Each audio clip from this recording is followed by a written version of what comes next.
Do you love squirrels? If you do, this children's storybook is for you. It is 100% original with vibrant graphic illustrations and fully narrated by the author and his son. Perfect for long trips in the car or on the airplane, at bedtime with a loved one, or right now. Subscribe today to show your support for free storybooks like this in the future. Please comment below if you enjoyed The Last Acorn or just want to say hello. Let's spread the love and happiness. Here we go. Enjoy. Every 300 years, the English oak trees of Friendship Park gather to celebrate family, love, and friendship. As the first chilly wind of the year whistled through the park, the oldest oak, centered among the youngest sprouts, told of a youngling's tale called The Last Acorn. And so the story began. While the dirt beneath our roots turned and the night crept, the morning light was soon to appear. A snowflake fell silently from the sky, sparking a desire within a young park squirrel named Tully. It was known by most that this selfish squirrel had already collected and stored away more food than he needed, especially acorns. But as the cold wind would tell, Tully wanted them all, especially the last acorn. The crescent moon over the city sky was a reminder that a new day was about to begin. After a quick run around the park, Tully located the last acorn, but he also found a challenge. The special nut was held by the oldest tree in the park, Oakley. I know what you want, the tree said as Tully eyeballed the acorn. but you cannot have it. It's the last acorn and it is very special to me. You must be worthy of such a treat. Tell me, little squirrel.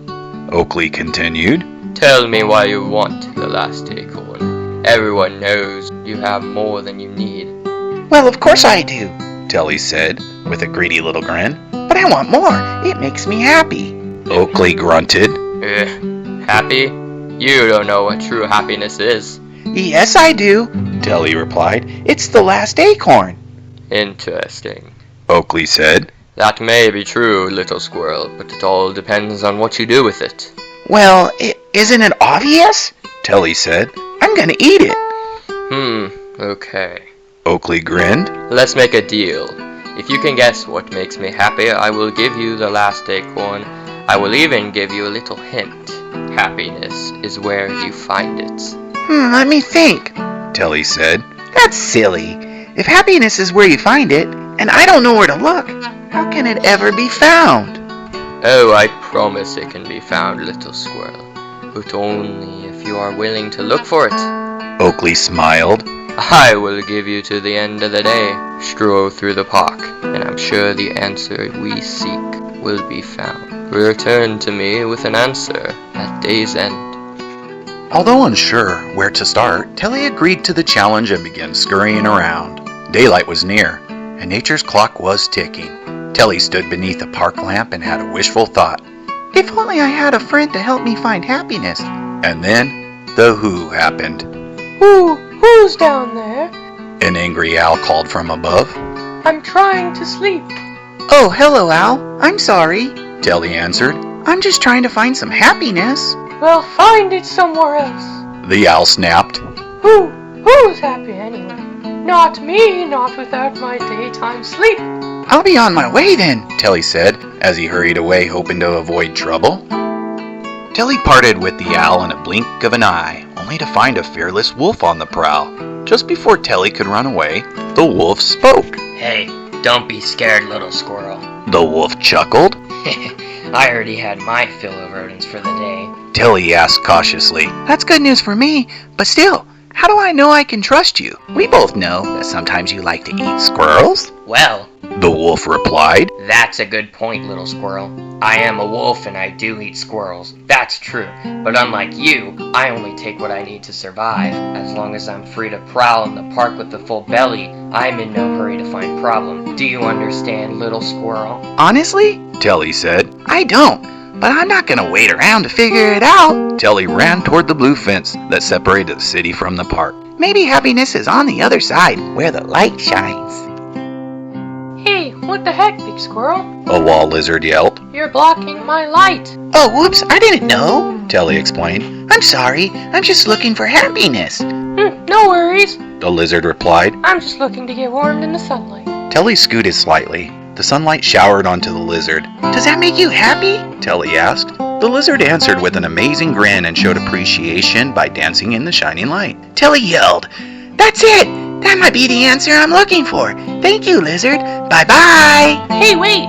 The lizard yelled, What answer? What was the question? but it was already too late. Telly had vanished from the lizard's sight. The sun approached the highest point in the sky. Telly wanted to run straight for the old oak tree, but remembered the deal. He was to return at day's end. So Telly ventured to the park's sunflower garden and managed to scrounge up a hard-shelled seed to nibble. It was so tasty that Telly had to yell it out for all to hear. Now that is true happiness.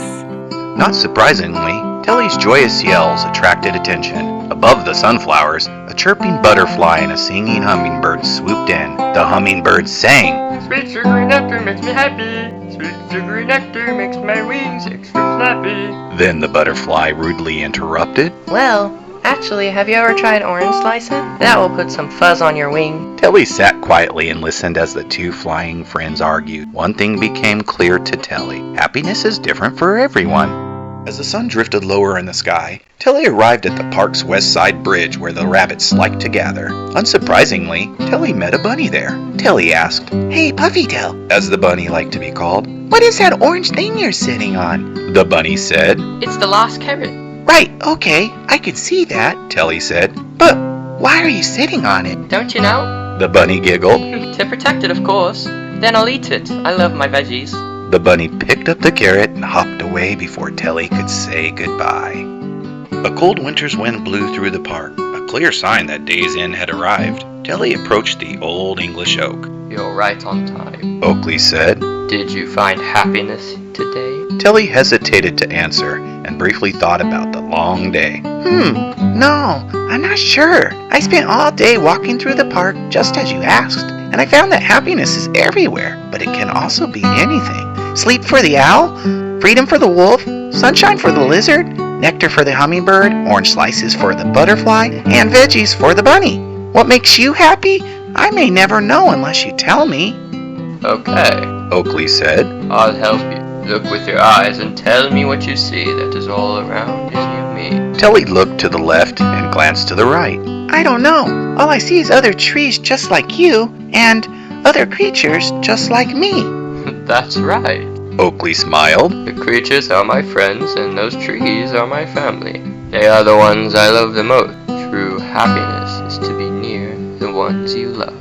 Oakley was pleased with what Telly had learned during the day, and even though the English oak would not produce another acorn for about 300 years, it decided that Telly was worthy of such a gift. Oakley's eyes slowly closed for a long winter's sleep, and the last acorn fell to the ground. The winter was not too cold, and there was no lack of food, but for the first time, Telly counted the days and the nights until the first day of spring. He could not forget what Oakley had said. True happiness is to be near the ones you love. Telly wanted to be near the ones he loved, so he kept the last acorn close to his heart, and he decided not to eat it. Soon, the days were getting longer and the sun warmed the world. The first day of spring arrived, and the creatures of Friendship Park were out and about. One peek out of the tree hole, and Telly knew it would be a great day. It's time to wake up, Telly said as he approached the old English oak. Oakley's eyes opened wide to see Telly's smiling face. I've got a surprise for you, The squirrel said, taking 2 steps to the left to reveal a tiny oak sprout. Telly had planted the last acorn. Oakley was shocked. Is that what I think it is? Yeah, Telly replied. the long winter gave me plenty of time to think, and as I waited for you to wake, I realized that happiness is not just the last acorn. True happiness is a friendship and family that it creates. So I planted the last acorn because you are my friend, and it is your family. And so the story ended. The old English oak, centered among its young, finished telling the traditional story. You see, my young little sprouts, that is how a family started and how a little squirrel became a worthy friend. Someday in about 300 years, you too may meet a greedy little squirrel, hungry for the last acorn. And if you do, remember this simple question: what makes you happy? You could also find Telly and The Last Acorn on Amazon. Thank you.